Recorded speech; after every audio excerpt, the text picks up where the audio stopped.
today's toy spot, we are having a look at the NECA Toys Heroes of the Storm, the Lich King, Arthas. Arthas from the Heroes of the Storm line and from the folks over at NECA Toys who are continuing to give us the Heroes of the Storm figures. Super impressive looking figures as a whole, and this is, I guess, the fourth figure that Spot's picked up and that we're going to also be having a look at as well. It is a licensed, also Blizzard product coming from the Heroes of the Storm.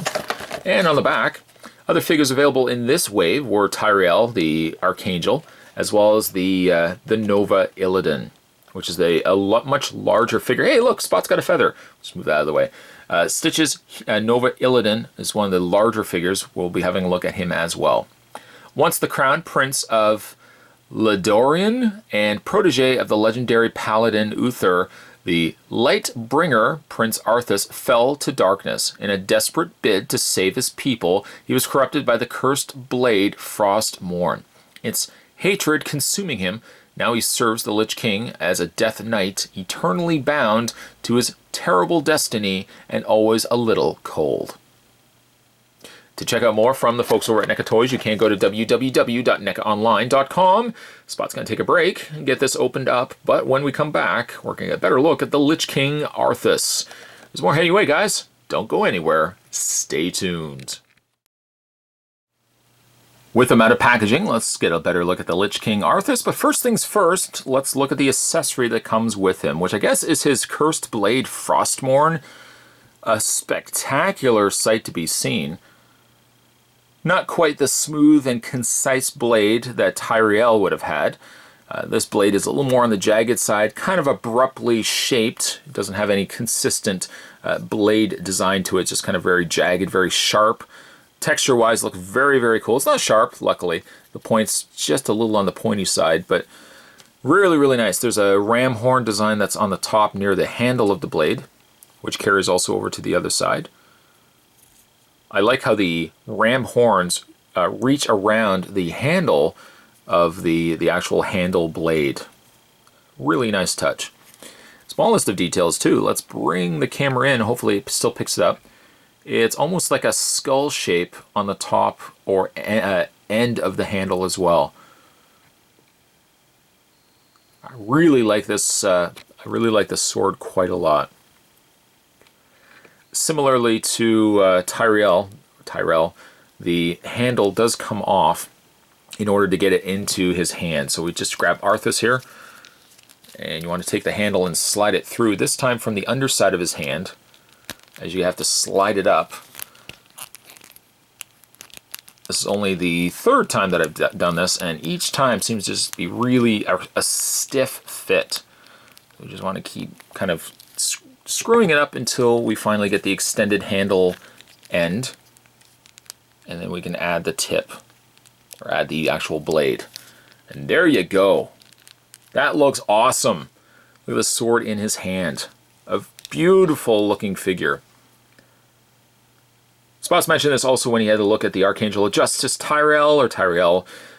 Even though I don't follow necessarily the Heroes of the Storm, I really have been picking these figures up just because of the sheer beauty and just immaculate level of detail that NECA has been putting into those figures.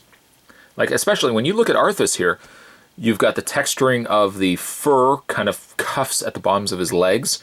You've got the chainmail in the armor itself. You've got all the little gold accents. In this case, you can see also he's got skulls on his, I guess, his arm plate guards. He's also got one on this side as well. Little blue accents in his eyes.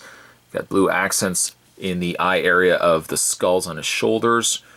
And let's, of course, not also forget, this particular figure also has the cloth cape, which is, you don't see a lot of this on figures anymore. It's nice to see a cloth cape rather than a sculpted piece of plastic, because you can always really get these still out of the way. It doesn't hinder movement or anything like that. Oh, and also, I didn't mention the big giant skull on his lower torso as well. As for his face, sadly, I think when getting him out of packaging, the one side of his helmet got a little pulled. So I might actually have to do the water trick where I just heat that up, put in some hot water, and just kind of try to mold it back so it gets a little closer to his mouth. I thought, though, initially, if you kind of, and as quickly as I say that, look how I'm moving it.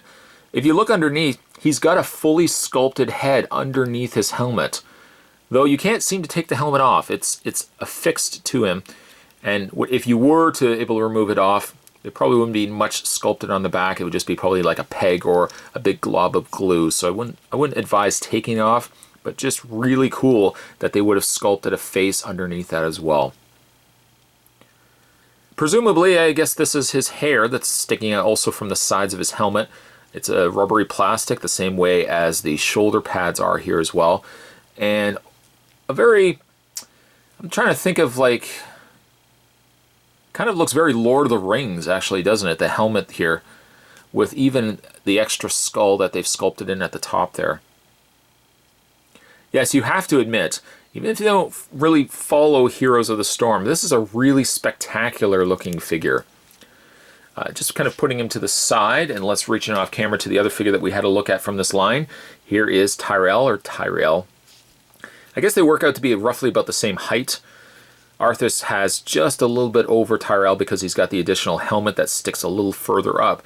But figure body-wise, they're roughly about the same. I guess Tyrell's got a little bit more on the width end of it, but from bulk end of it, Arthas, I think, definitely has this one.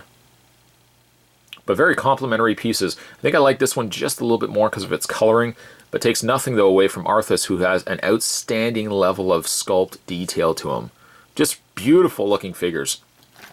When it comes to his articulation, Arthas does have a ball joint in the head, a little more flexible, fluent movement than what Tyrell had. Shoulders do hinge out.